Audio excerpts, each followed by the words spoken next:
Oke, Assalamualaikum warahmatullahi wabarakatuh. Pada kesempatan kali ini kita akan membahas materi semester 2 yang pertama, yaitu struktur organisasi kehidupan.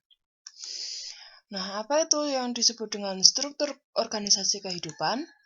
Struktur organisasi kehidupan adalah suatu tingkatan atau hierarki struktur kehidupan. Tingkatan kehidupan ya. Nah, urutan tingkatan organisasi kehidupan dari yang paling kecil adalah dimulai dari ada sel, kemudian jaringan, organ, sistem organ, lalu organisme.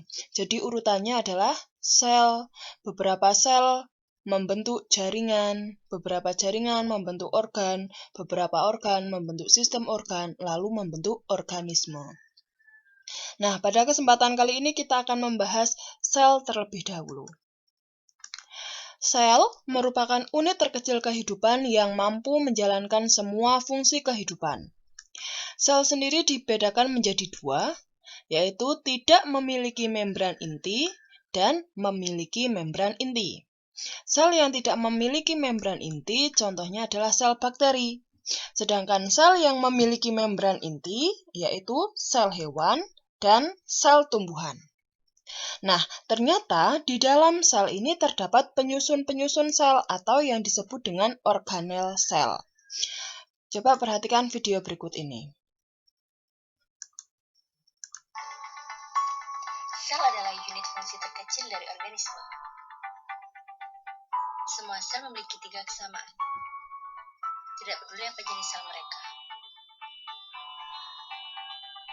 Semua sel memiliki membran sel yang memisahkan dalam sel dari lingkungannya.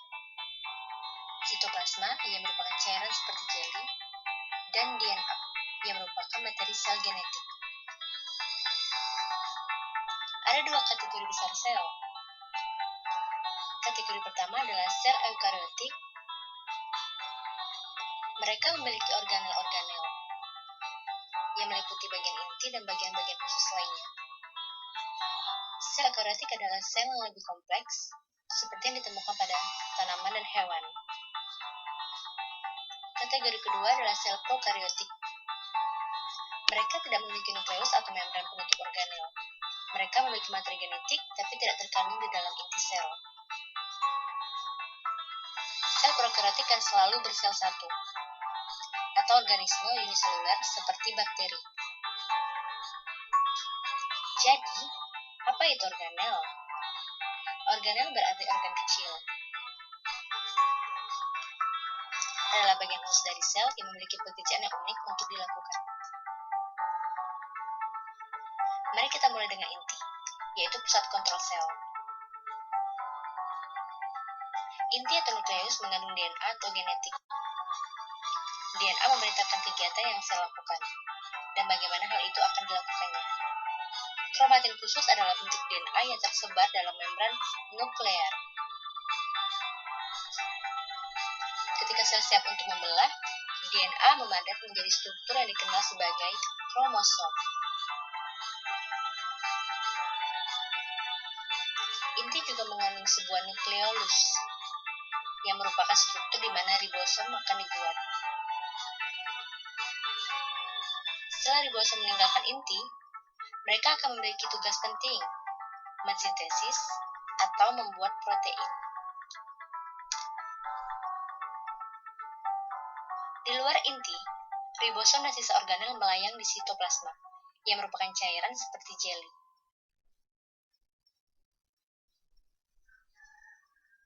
Ribosom dapat berkeliaran bebas di sitoplasma, atau melekat pada retikulum endoplasma, yang kadang-kadang disekat dengan Re.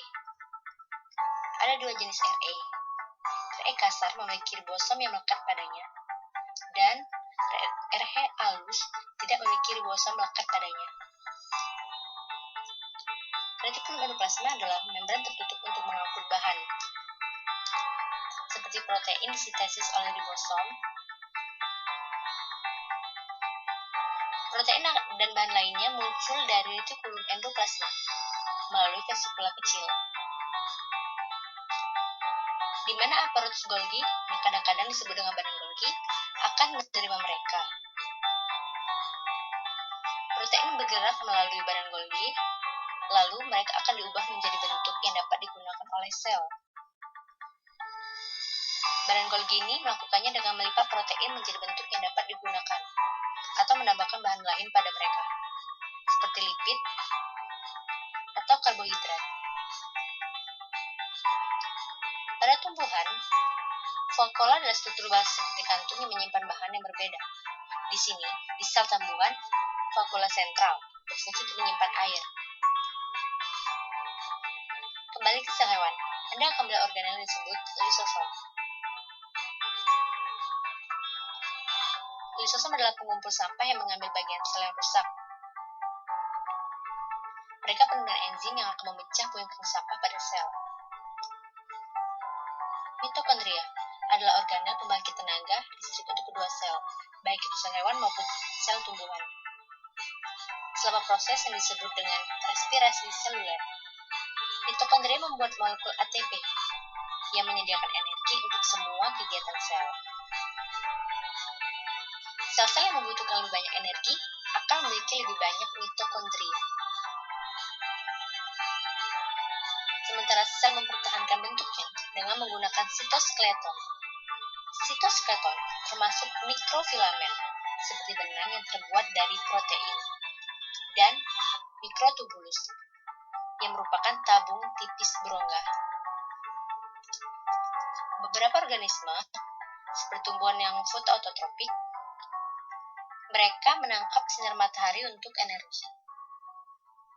Sel tumbuhan memiliki organel yang disebut kloroplas. Kloroplas adalah tempat di mana terjadinya fotosintesis.